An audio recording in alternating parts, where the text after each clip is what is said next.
ఇందులో నిజానిజాలు ఏంటి? ఎందుకంటే మీరు ఒక రాజకీయ నాయకుడిగా కాకుండా కూడా మీరు చాలా ఒక స్ట్రాటజిక్గా అన్నీ మాట్లాడుతూ ఉంటారు, అన్ని లెక్కలతో సహా.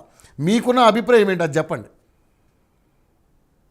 నమస్తే రవికుమార్ గారు, మీకు ప్యానెల్లో ఉన్న ఇతర మిత్రులకు, యోయో టీవీ ప్రేక్షకులకు నమస్తే. ఒక మంచి అంశం మీద చర్చకు పెట్టారు. ఎందుకంటే 10 రోజుల పాటు ఒక 40 మందితో కూడినటువంటి టీం. అవును, దాంట్లో ముఖ్యమంత్రి గారు, 2-3 మంత్రులు, చీఫ్ సెక్రటరీ, ఈ పరిశ్రమల శాఖ ముఖ్య కార్యదర్శి జేఎస్ రంజన్ గారు, ఇట్లా ఏమాయి అందరు పోయి ప్రయత్నం చేస్తున్నారు. సరే, వెల్కమ్. మనం దీన్ని ఇప్పుడే భూతద్దంలో చూసి ప్రతిదీ విమర్శించాల్సినటువంటి అవసరం లేదు. కానీ అంటే ఇప్పుడు ప్రపంచ ఆర్థిక సదస్సు ఒకటి జరుగుతుంటది దావోస్ లో, అది ఎవ్రీ ఇయర్ జరుగుతుంటది. అవునండి.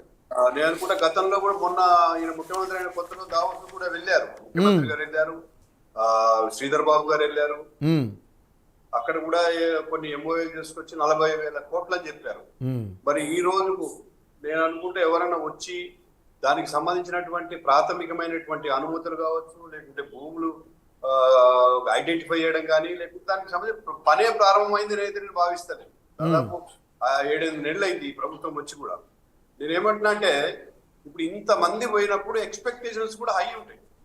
సరే, మనం రోజు చూస్తున్న పత్రికల్లో ఈ కంపెనీ ఆ కంపెనీ, ఇంతవరకు కూడా ఏదైతే ప్రముఖమైనటువంటిది ఏది కూడా పెద్ద ఎత్తున ఇక్కడ పెట్టుబడి పెట్టడానికి లేకుంటే ఉద్యోగ కల్పన కోసం ఇచ్చిన హామీలు ఏమి పెద్దగా ఇప్పటికైతే మనం ఇంకా నోటీస్ చేయలేదు. సరే, ఇంకా వారిని అనుకుంటా 14వ తారీఖు వరకు ఉంది, ఇంకొక 4-5 రోజులు ఉంది. ఆ తర్వాత సౌత్ కొరియా వెళ్తున్నట్టున్నారు. నేను ఏమంటున్నాడు, చారానా కొడికి బారానా ఖర్చు అన్నట్టు ఇప్పుడు ఇంతమంది పోయి మరి ఆ స్థాయిలో రేపు పెట్టుబడులు రాకుంటే అది ముఖ్యమంత్రి గారికి మైనస్ అవుతుంది. దాంట్లో సరే కొంత రాజకీయ ఆరోపణలు చేస్తున్నారు. ఇలా బీఆర్ఎస్ వాళ్ళు మాట్లాడడానికైతే వాళ్ళకు అర్హత లేదు నాకు తెలిసినంత వరకు. గతంలో మనం చూసాం, వాళ్ళు కూడా పెట్టుబడుల పేరు మీద వాడికి ఎకరా అవసరమైతే 5 ఎకరాలు, 10 ఎకరాలు అవసరమైతే 100 ఎకరాలు ఇచ్చి లోపాయకారిగా అనేక రకాల అక్రమాలకు పాల్పడ్డారు.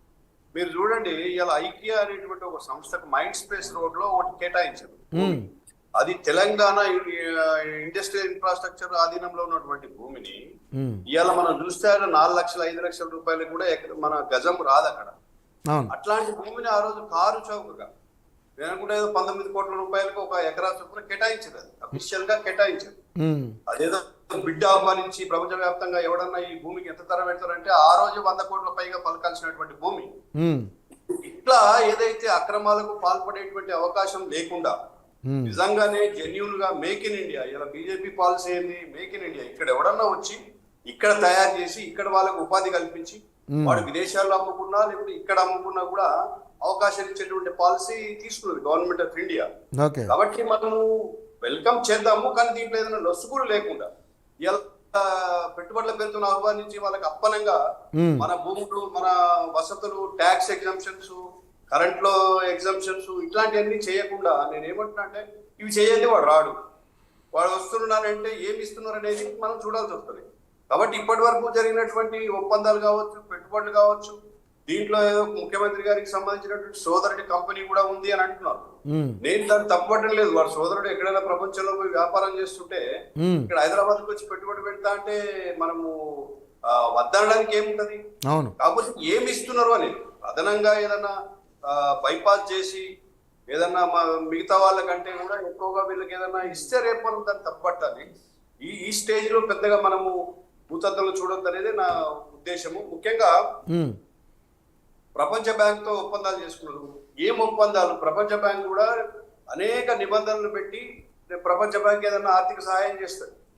ఒక రకంగా వాళ్ళు తాకట్టు పెట్టుకొని తప్పితే ప్రపంచ బ్యాంక్ ఏమి ఇవ్వదు. మన గతంలో అనేక ఎగ్జాంపుల్స్ ఉన్నాయి మన దగ్గర.